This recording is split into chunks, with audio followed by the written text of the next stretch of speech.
Tudo em Ciência, na série Penso Logo Resisto, com o apoio do Programa de Políticas Públicas da UFMA, na sua 9ª Jornada Internacional de Políticas Públicas e a Agência Tambor.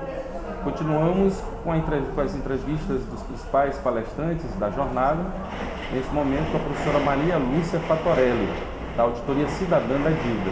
Professora, obrigado pela disponibilidade por este momento. Eu que agradeço, é um prazer estar falando com vocês. Inicialmente, o que é a Auditoria Cidadã da Dívida? Nós somos uma associação sem fins lucrativos que tem o objetivo de investigar a dívida pública. A auditoria da dívida está prevista na Constituição de 88 e nunca aconteceu de forma integral. Então, a nossa associação investiga a dívida federal, a dívida dos estados, dos municípios.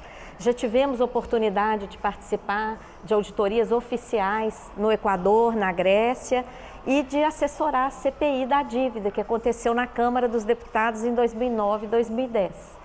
Professora, por que temem tanto auditar a dívida brasileira?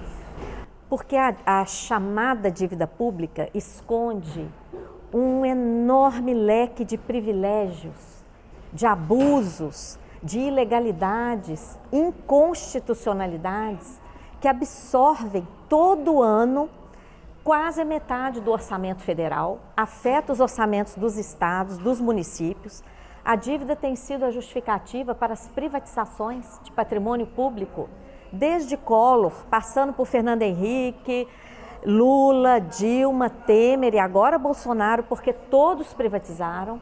A justificativa para as privatizações, entrega de patrimônio público, tem sido pagar a dívida. A dívida tem sido também a justificativa para as contrarreformas. Então, a dívida, ela tem funcionado como um mecanismo de transferência de recurso público, principalmente para o setor financeiro, internacional e nacional, sem contrapartida alguma para a sociedade que paga essa conta. Que contribuições a auditar a dívida poderiam ser dadas pela Auditoria Cidadã? Olha, em primeiro lugar, rever esse modelo, porque o Brasil é um país riquíssimo, tem imensas potencialidades e tem visto o seu orçamento sangrar para pagar os maiores juros do mundo e sustentar esse modelo que a gente chama de sistema da dívida. É diferente, por exemplo, da dívida do Japão. O Japão tem uma dívida que supera 200% do PIB, mas paga juro negativo e investe o valor em infraestrutura, etc. Aqui não.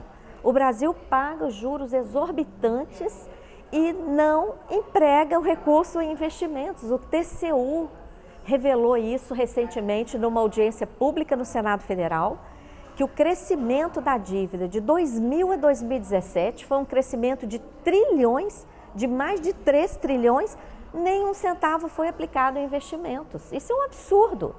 Então, é urgente auditar essa dívida, porque é uma bola de neve, é juros sobre juros, pagamento de juro, que é despesa corrente, com nova dívida, o que é inconstitucional, utilização da dívida para remunerar a sobra de caixa dos bancos e uma série de mecanismos absurdos, abusivos. 2 elementos. O que é essa sobra de caixa? É a securitização? O que é isso? Não, são dois, você mencionou 2 mecanismos, todos 2 fraudulentos. O primeiro, a remuneração da sobra de caixa dos bancos, é um mecanismo que, inclusive, foi o principal mecanismo gerador dessa crise que nós estamos enfrentando. Sobra dinheiro no caixa dos bancos porque os bancos no Brasil pedem juros altos demais. Juros de mercado aqui no Brasil chegam a quase 200% ao ano, às vezes até ultrapassam 200% ao ano, impedindo a indústria, o comércio, os investimentos, geradores de emprego e renda. Então, o que acontece? Esse dinheiro que os bancos não conseguem emprestar, porque eles cobram juros altos demais, fica lá, sobra. O que o Banco Central faz?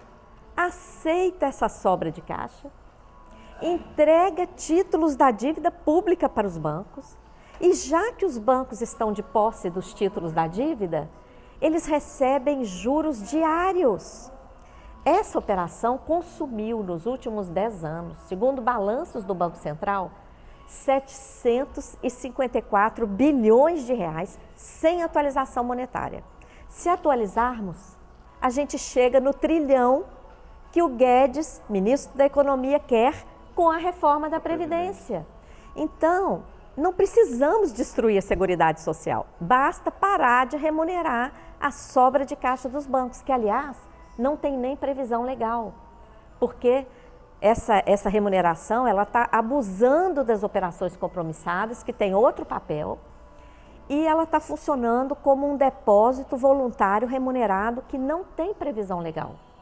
Então, o discurso de que a dívida inviabiliza, o discurso dos vários governos, por exemplo, os direitos sociais, a aplicação de programas sociais, é insustentável? É insustentável, é o contrário.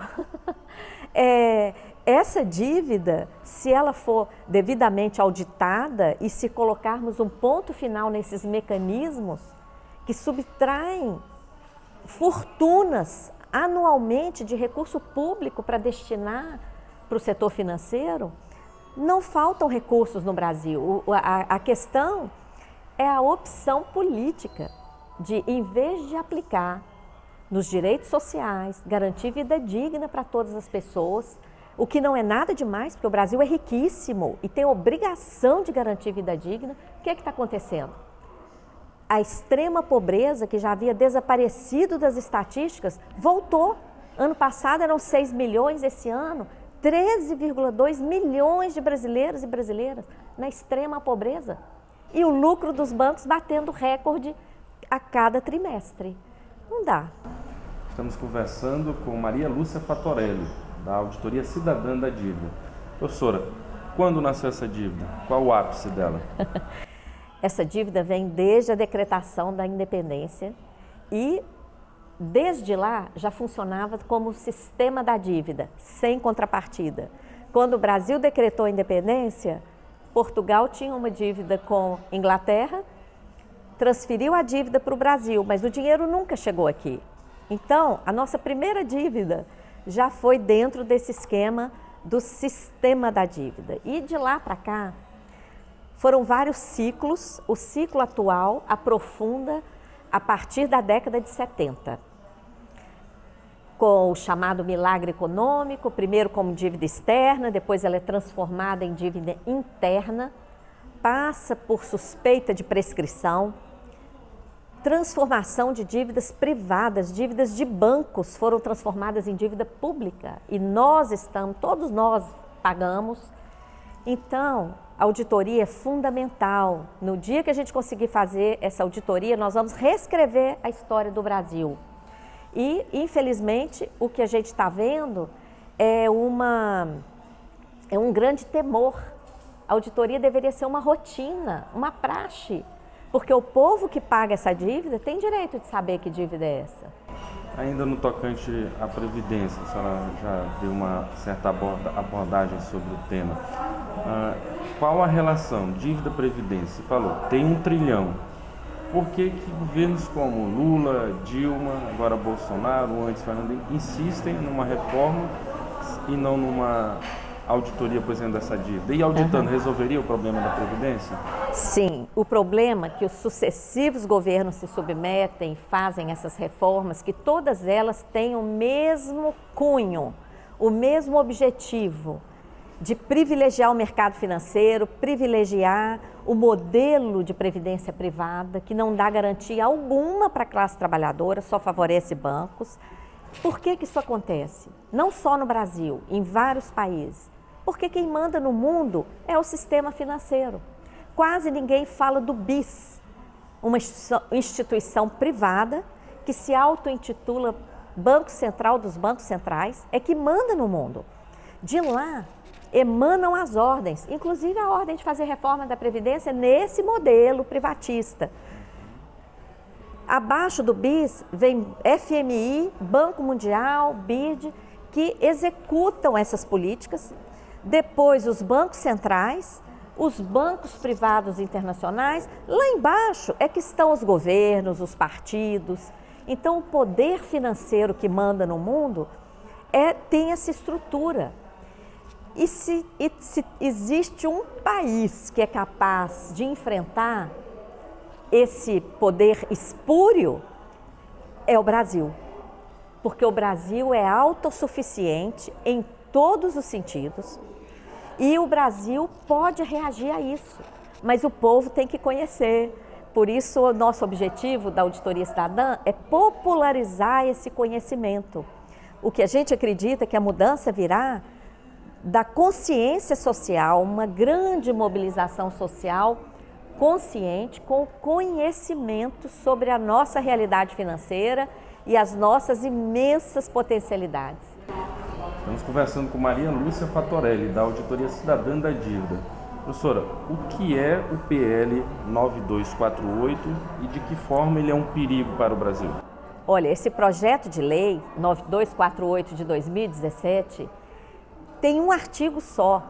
Ele cria a figura do depósito voluntário remunerado pelo Banco Central, que é o que já está acontecendo de forma ilegal com a remuneração da sobra de caixa dos bancos. Então, esse PL 9248 visa legalizar essa remuneração absurda, que já levou R$1 trilhão nos últimos 10 anos. E essa legalização está também constando de forma muito despistada no PLP 112 de 2019, que pretende aprovar a independência do Banco Central. Para o Banco Central ficar acima do Poder Executivo, acima do Poder Legislativo, livre para continuar fazendo as suas regras, aplicando essa política monetária que está suicidando a economia brasileira por causa dos juros abusivos, da escassez de moeda, porque essa remuneração da sobra de caixa dos bancos provoca uma escassez de moeda no mercado. Tem R$1 trilhão 320 bilhões esterilizado no Banco Central. O que seria da economia brasileira irrigada com R$1 trilhão 320 bilhões? A juro baixo, porque se esse dinheiro tivesse no caixa dos bancos, os bancos iam querer baixar o juro para conseguir emprestar esse dinheiro. Eles não iam querer ficar com esse dinheiro parado. Então, só esse mecanismo, que esse PL 9248 e o PLP 112 visam legalizar, resolveria a crise imediatamente, porque as empresas acessariam crédito barato, voltariam a investir, voltariam a gerar emprego e renda, as pessoas trabalhando, consumiriam mais, gerariam mais arrecadação tributária, acabou a crise. Professora, onde os que nos acompanham aqui nessa entrevista podem se informar sobre o Comitê Auditoria Cidadã, página, site, como fazer? Sim, nós temos uma página web, www.auditoriacidadã.org.br, uma página no Facebook, Auditoria Cidadã da Dívida, estamos também no YouTube, Instagram, temos núcleos em vários estados. Participem, essa é a saída para o Brasil, para tirar as pessoas do cenário de escassez que está sendo imposto à população brasileira. Nós somos riquíssimos, nossa realidade é de abundância. Esse cenário de escassez, de crise, de falacioso déficit, não tem nada a ver com o Brasil, temos que sair disso. Conversamos com Maria Lúcia Fatorelli, da Auditoria Cidadã da Dívida. Professora, obrigada por disponibilizar. Eu que agradeço. Essa entrevista. Obrigada.